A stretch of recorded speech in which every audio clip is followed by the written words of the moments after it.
என்னை செல்லமாக ஒவ்வொரு இல்லத்திலும் உள்ளவர்களின் உள்ளத்திலும் வள்ளி வள்ளி வள்ளி என பேர் செய்து பற்பல வல்லுநர்களிடம் கல்வி பயின்று கற்றவரிடத்திலும் என்னை பெற்றவரிடத்திலும் சுற்றவரிடத்திலும் பேரும் புகழும் பெற செய்த கந்த பெருமானுக்கு நன்றி சொல்லத்தான் வேண்டும்.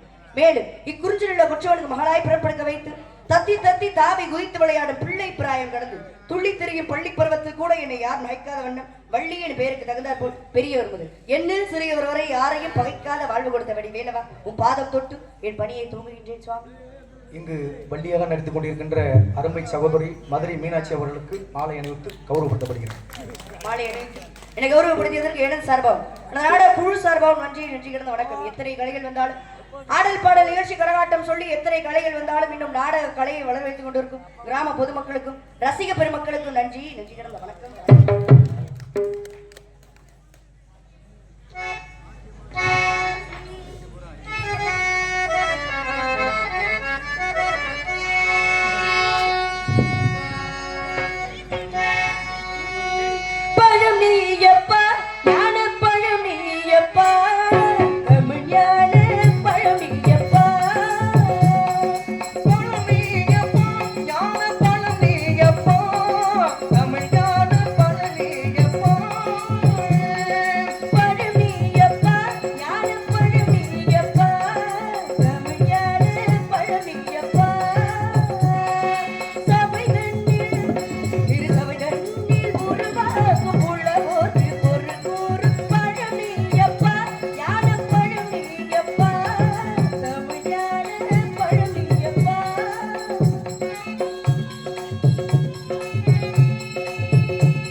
காரியம் துவங்கியிருந்தாள். காஞ்சியிலே காமாட்சியாவும் மதுரையின் பதியிலே மீனாட்சியாவும் காசியிலே விசாலாட்சியாவும் அந்த மதுரை மீனாட்சியின் பொற்பாதத்தை பணிந்து விட்டு ஏன்னா குப்பையை கூட கோபுரத்தை வைக்கக்கூடிய சக்தி யாருக்கு இருக்கு அப்படின்னா என் தாய் மீனாட்சிக்கு மட்டுமே இருக்கு. பொதுவாகவே ஊரோட எல்லை தெய்வமா யாரை வைப்பாங்க? என்ன புண்ணியம் செஞ்சோமோ நம்மளுக்கு அந்த ஆத்தாவே வந்து நம்ம எல்லை தெய்வமா இருக்கா நம்மளை காக்குறது. ஏன்னா ஆண் தெய்வத்தை வச்சோன்னு வச்சுக்கோங்களேன், உடனே ஏதாச்சும் தப்பு பண்ணா கேட்டுக்கிடும், உனக்கு இதான் தான் தண்டனைட்டு. ஆனா நம்ம ஆத்தா அப்படி கிடையாது. அம்மா எப்பயுமே ஒரு தடவை சரி பண்றியா தப்பு, ஒரு தடவை நான் மன்னிச்சு விடுறேன், ரெண்டாவது தடவை தப்பு பண்றியா மன்னிச்சு விடுறேன், மூணாவது தடவை தப்பு பண்ணாதான் ஒரு போடு போடும். அது மாதிரி நம்மளுக்கு வந்து நம்ம ஆத்தாவே நம்மளுக்கு காவலுக்கு இருக்கா. அதனால என்ன தப்பு பண்ணால ஒரு வருஷம் கணக்கு இருக்கு, நேரம் இருக்கு. என்ன தப்பு பண்ணாலும் அப்படியே சரி செஞ்சிடும். அதனால அந்த தாயை பணிந்து விட்டு பணியிட்டு சிறப்பாக இருக்கும் என்பதால்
உள்ளங்களுக்கு நன்றி வச்சுக்கிறது உனக்கு அருமையான பக்கம் அருமையான மைக் செட் இப்படி ரெண்டும் சரியா அமைஞ்சாத கூடுதலா ரெண்டு பாட்டு பாடணும் பேசணும்னு தோணும். இதுல ஏதாச்சும் ஒண்ணு சரியில்லைன்னு வச்சுக்கோ, என்னத்த இந்த பக்கம் எடுத்துக்கிட்ட பாடி இந்த மைக் செட்ல பாடி நாளைக்கு போற ஊர்ல எதுக்கு வீணாக்கி பண்ண தொண்டை அப்படின்னு தோணும்.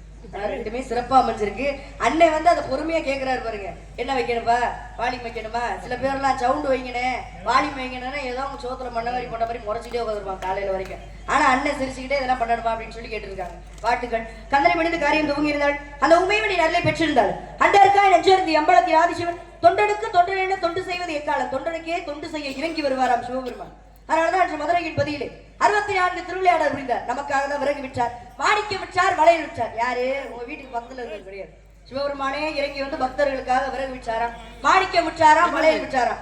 பொதுவாகவே அந்த காலத்துல பெண்களோட கையை தொடுறதுக்கு 2 பேருக்கு தான் அனுமதி. ஒண்ணு மருத்துவருக்கு. எதுக்காக? மருத்துவர்னா நாடியை பிடிச்சு பார்ப்பாங்க, என்ன விஷயம்னு பார்ப்பாங்க. அதனால மருத்துவருக்கு பெண்ணுடைய கையை பிடிக்கிறதுக்கு உரிமை இருந்துச்சு. இன்னொரு ஆள் யாரு அப்படின்னா வளையல்காரருக்கு. சம்பந்தமே இல்லாம ஏன் பெண்ணுடைய கையை பிடிக்க வளையல்காருக்கு உரிமை கொடுத்தாங்க? அந்த காலத்துல கல்யாணம் நடக்கும்போது அப்படின்னா கிராமத்துல ஒரு வாரத்துக்கு முன்னாடியே வளையல்காரர் வீட்டுக்கு வர சொல்லி அவருக்கு ஏதாச்சும் தட்சணை மாதிரி கொடுத்து பெண்ணுடைய கையை பிடிச்சி வளையல் போட்டுடுவாங்களாம். என்ன காரணம்? அவர் வந்து வளையல் போட்டுவிட்டா சிவபெருமானே வந்து வளையல் போடுறதா ஐதீகம். ஏன்னா மதுரையின் பதியிலே வளையல் விற்கும் செட்டியாராக வந்து எல்லா பெண்களுக்கும் சிவபெருமான் வளையல் போட்டுட்டார். அதனால வளையல்காரர் வந்து வளையல் போட்டுவிட்டா சிவபெருமானே வந்து வளையல் போடுறதா ஐதீகம். இன்னும் சில கிராமத்துல கூட நடந்துட்டு இருக்கு. அப்பேற்பட்ட சிறப்பான நிகழ்ச்சி எல்லாம். சிவனை வச்சு எத்தனை பேர் லிங்கமா வீட்டுல கும்பிடுறீங்க? யாராச்சும் ஒரு நாள் கை தூக்குங்க. அத்தாடி, நம்ம கிராமத்துலதான் இவ்வளவு பேர் தூக்குறீங்க. சில பேர் கையை தூக்க மாட்டாங்க எந்த ஊர்லயே. ஏன்னா ஏன் கும்பிட மாட்டாங்க அப்படின்னா நிறைய சோதிப்பாரு, வீட்டுல சிவலிங்கத்தெல்லாம் வச்சு கும்பிடக்கூடாது அப்படின்னு சொல்லுவாங்க. சோதிச்ச எல்லாரையுமே சாதனையாளராக மாற்றக்கூடிய தெய்வம் யாருன்னா சிவபெருமான் மட்டும்தான். 63 நாயன்மார்களை பற்றி படிச்சிருந்தா தெரியும். எதுக்காக கடவுளை சோதிக்கிறாரு? மனுஷனோட புத்தி எப்படி? குரங்கு புத்தி. ஒரு வாரம் திருச்செந்தூர் முருகனை கும்பிடணும்னு தோணும். ஏண்டி பௌர்ணமிக்கு போய் எல்லாரும் திருச்செந்தூர் கடல் கிட்ட உட்காந்துட்டு வராளுங்க, கேட்கறதெல்லாம் கொடுக்குறாரா, வாங்கடி போயிட்டு வருவோம் 10 பேர் சேர்ந்து. அது எதுவும் சரிப்பட்டு வரலன்னு வச்சுக்கோங்களேன், நேரம் ஆந்திராவுக்கு போய் திருப்பதியில போய் கும்பிடுறது. நம்ம ஊர் சாமியெல்லாம் வாழ வைக்கிறது கிடையாது. அங்க போய் ஆந்திரா உண்டியல்ல காசு போட்டு ஆந்திராக்காரங்களாம் வாழ வச்சாதான் நமக்குலாம் சந்தோஷமா இருக்கு. ஒருத்தெல்லாம் போன வாரம் 1.5 லட்சம் ரூபாய் ஐபோனை போட்டு வந்திருக்கான். திரும்பி கேட்டிருக்கேன், தர முடியாது, போப்பா கோயில் சுத்தின்னு வச்சிருக்காங்க. என்ன காரணம் அப்படின்னா பெருமாளை போய் பார்க்கணும் அப்படின்னா அழகர் கோயில போய் பார்க்க வேண்டியதானே. அங்கதானே ஐயா தச்சுருவா இருக்காரு. அங்க போய் திருப்பதிக்கு காசு கொடுத்துட்டு வர வேண்டியதானே. அதெல்லாம் பண்றது கிடையாது. ஆந்திராவில இருக்கிறது பெருமாளே கிடையாது, திருப்பதியில இருக்குன்னு சொல்றாங்க. குன்று இருக்கும் இடமெல்லாம் குமரன் இருப்பான் என்பதே ஐதீகம். பெருமாள் ஏன் போய் மலையில உட்கார்ந்தாரு? வானத்தை நோக்கி கையை வச்சிருப்பது யார் அப்படின்னா முருகப்பெருமான் மட்டும்தான். எதுக்கு பெருமாள் அப்படி கையை வச்சிருக்காரு அப்படின்னு சொல்லி கேட்கறாங்க. கேட்டா நம்மளுக்கு கோயிலை திருப்பி கொடுக்க போறாங்க. முருகர்னு சொன்னா அங்க ஒரு ஆள் போக மாட்டேன் கோயிலுக்கு.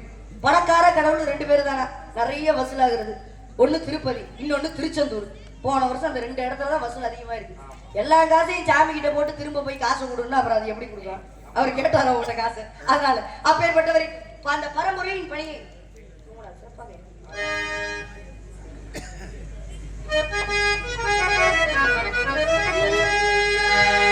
எடுதந்தாடனே தில்லையிலே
நெய்தல் பாலை உடையத்தில் குறிஞ்சி நிலத்தை ஆட்சி புரியும் எனது தந்தையின் பெயர் அம்பிராஜ், தாயார் பெயர் நங்கை மோகினி, எமது பெயர் வள்ளி. எனக்கு உடன்புறவாத சகோதரர் 7 பேர், 7மே ஆண் பிள்ளைனால மீனாட்சி போல ஒரு பெண் பிள்ளை என்று எங்க அப்பாவுக்கு ரொம்ப நாளா வருத்தம். அப்படி வருத்தப்பட்டு இருக்கும்போது வள்ளி கிழங்கு தோன்றும் இடத்துல பள்ளத்துல இருந்து எடுத்து வந்து என்னை ரொம்ப செல்லமாக சீரும் சிறப்புடன் வளர்த்து வருகிறார். பெண் பிள்ளை பிறந்தால் காவலுக்கு அனுப்புவதாக அப்பாவுடைய உத்தரவு. அதனால அதுக்கு முன்னாடி என் சொந்த பந்தங்கள்லாம் என் மனசுல என்ன இருக்குன்னு சொன்னோம்ல, ஆமா அப்பா கூப்பிட்டுருக்காரு. எதுக்குன்னு தெரியல, வருஷத்துக்கு ஒரு முறை அப்பா வந்தா எப்படி அந்த வருஷத்தை ஞாபகம் சொல்லுங்க. அதனால அப்பா எதுக்கோ கூப்பிட்டுருக்காரு. அதுக்கு முன்னாடி என் சொந்த பந்தங்கள்லாம் என் மனசுல என்ன இருக்குன்னு சொன்னோம்ல, யார் நினைச்சிட்டு இருக்கேன்? கந்தனை, கடம்பனை, கார்த்திகேயனை, கதிர்வேலனை, சண்முகனை, சரவணனை, முகனை, யாரு முகனை, அந்த பால முருகனை நினைச்சு உருகி கொண்டிருக்கேன். இந்த முருக பெருமானுக்கு எத்தனை நாமங்கள் இருந்தாலும் ஞான பண்டாருன்னு சொல்லி பேரு. ஞான பண்டாரு முருகருக்கு எங்க பேரு ஒரு ஆள் சொல்லுங்க.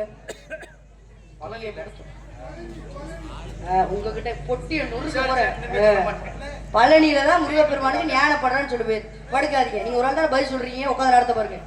ஞான பண்டாருன்னு பழனியில முருகப்பெருமானுக்கு பேரு.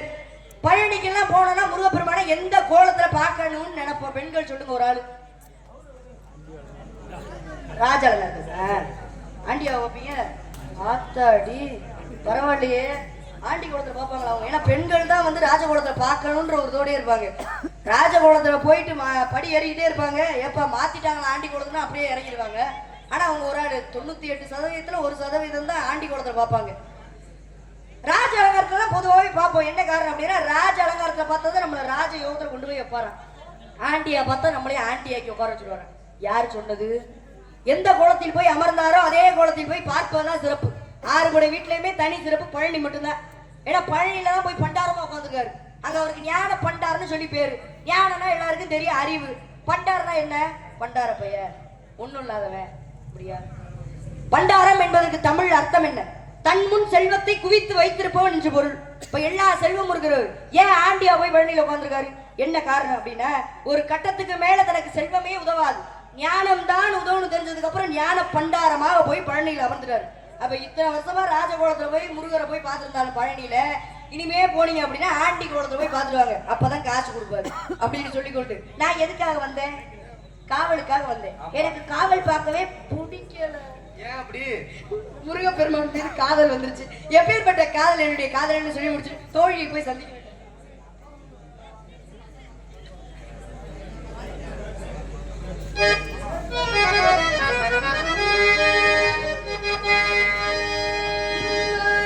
மறைந்திருந்தே பார்க்கும் மருமவின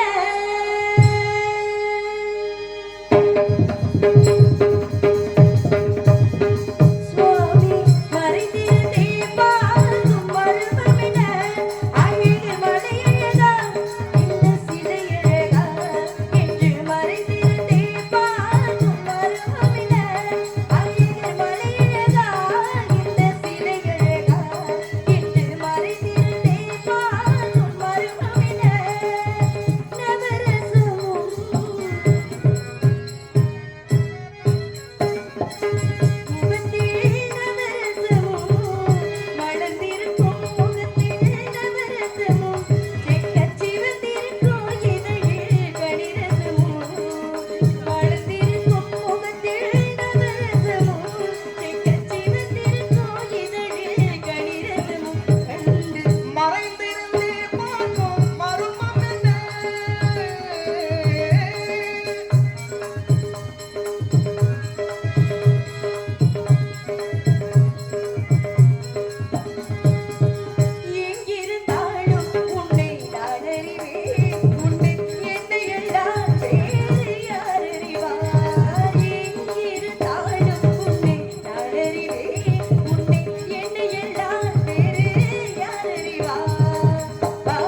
இது இப்பேற்பட்ட காதல் என்னுடைய காதல். முருகர் கோயிலுக்குலாம் போனோம்னு வச்சுக்கோங்களேன், பிள்ளை இல்லாதவங்க எல்லாம் கேட்பாங்க முருகர் மாதிரியே பிள்ளை வேணும்னு சொல்லி. என்ன காரணம்?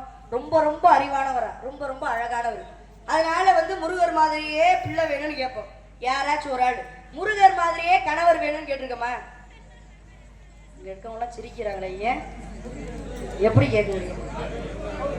எல்லாரும் சண்டைக்கு வரீங்க கிடையாது. எதுக்காக கேட்க மாட்டாங்கன்னா, ரெண்டு புருஷன் அவருக்கு, ரெண்டு மனைவியா, ரெண்டு மனைவி அவருக்கு, அதனால வந்து கேட்க மாட்டாங்க. ஆனா எப்படி வந்து கணவர் வேணும்னு கேட்க சொல்றாரு? யார் கேட்க சொல்றாரு? முருகப்பெருமான் மாதிரி தான் கணவன் வேணும்னு கேட்கணுமா? யார் சொல்றது? அருணகிரிநாதர் திருப்புகழ்ல சொல்றாரு. வள்ளிக்கும் முருகருக்கும் கல்யாணம் முடிஞ்ச முதலிரவு அன்று வள்ளியுடைய காலை தூக்கி முருகப்பெருமான் தன் மீது வந்து அமுக்கி விட்டாராம் காலை. என்ன சுவாமி, என் காலை போய் நீங்க சொல்றீங்களே அப்படின்னு சொல்லி கேட்கும் போது முருகப்பெருமான் சொன்னார், அம்மா என்ன திருமணம் செய்யணும்னு சொல்லி அந்த காட்டுல இருந்து காவல் பார்த்து எவ்வளவு கஷ்டப்பட்டேன், அவனுடைய கஷ்டத்தை நான் தானே போக்கணும் அப்படின்னு சொல்லி வள்ளியுடைய காலை பிடிக்க முருகப்பெருமான் அமுக்கி விட்டுருக்காரு. யார் சொல்றது?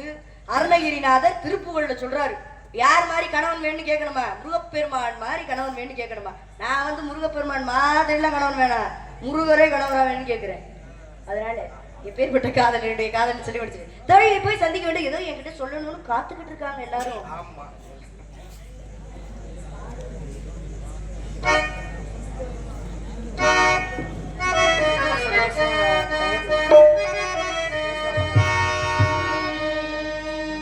மாதுளம் கனியே நல்ல மலர்வன குயிலே மரகத மணியே மகிழ மகிழே மாரங்கனை போடும்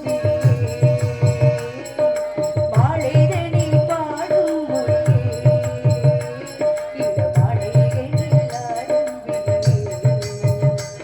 இந்த மாலைதனி பாடும் மொழியே மாதுளம் கனியே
உள்ளங்களுக்கு நன்றி. காதலிக்கிறேன்னு சொன்னோன்னே உங்க யாருக்குமே கோவம் வரலையா?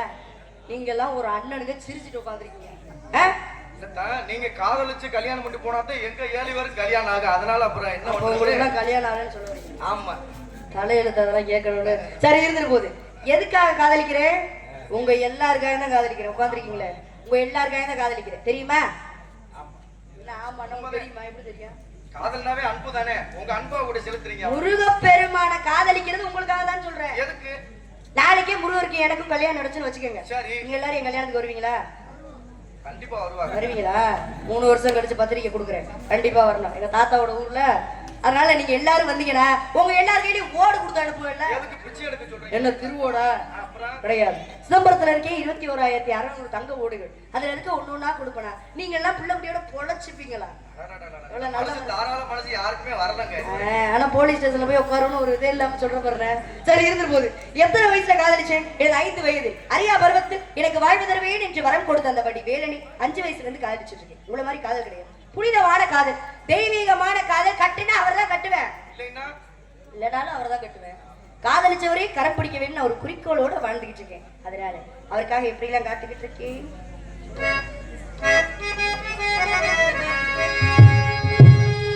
சோலைமலை ஓரம்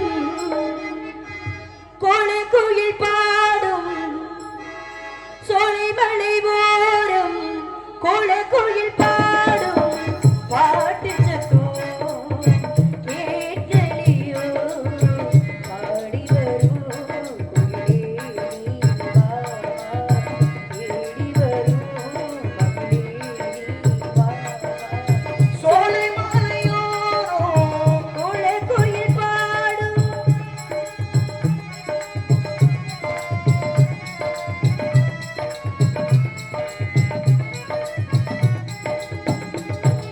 பாட்டாளி நான் போட்ட பூவாரமே, படிப்பேனே நம் காதல் தேவாரமே.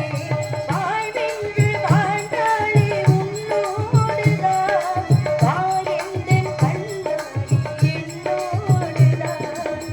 ஜீவன் இருக்கும் வரைக்கும் உன்னையே நினைக்கும், சேரத் துடிக்கும் இதயம் உன்னையே அழைக்கும்.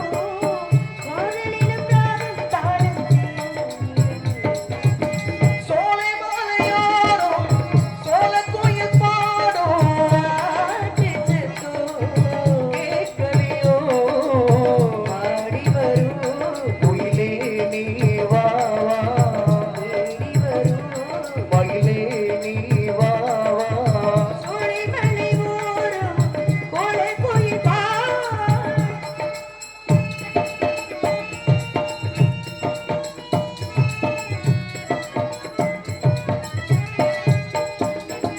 நான் பாடும் பாட்டென்றும் நீதானையா, நீ இன்றி வாழ்ந்திடும் நான் தானையா.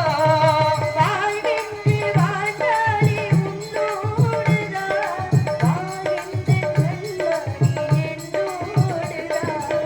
ஜீவன் இருக்கும் வரைக்கும் உன்னையே நினைக்கும், சேரத் துடிக்கும் இதயம் உன்னையே அழைக்கும். கூட வரும் காலம் நேரம் என்றே பிறக்கும். சோலைமலையோரம் சோலைக்குயில் பாடும் பாட்டு சத்தம் கேட்கலையோ, ஆடி வரும் குயிலே நீ வா வா, தேடி வரும் மயிலே நீ வா வா.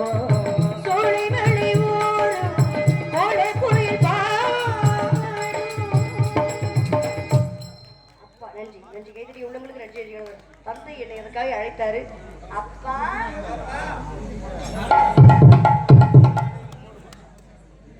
அப்பாக்கு என்ன பேரு? அன்பர்களே, வாழ்க பல்லாண்டு பல கோடி 100 ஆண்டுகள்.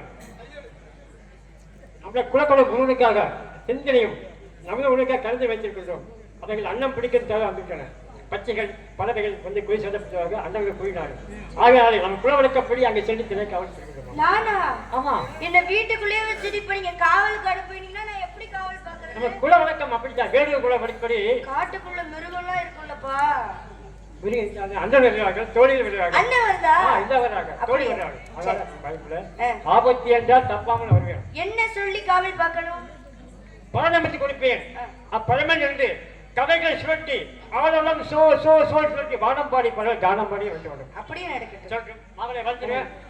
வாழ்த்து மகளை வாழ்த்துறேன்னா அதுவாக பூவனையும் பூங்கொடி பூமாலை சூடவன் பொன்மகளே வாழ்க்கை பாமாலை பாட்டி போயிடுவோம்.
வரைந்த ஓவியத்தை கைகளினால் வரைந்தாயே. நீ வரைந்த ஓவியத்தை கைகளினால் வரைந்தாயே. நான் வரைந்த ஓவியத்தை கண்களினால் வரைந்தேன். நான் வரைந்த ஓவியத்தை கண்களினால் வரைந்தேன். வடிவங்கள் மாறிவிடும் வண்ணங்கள் மாறவே பூவரையும்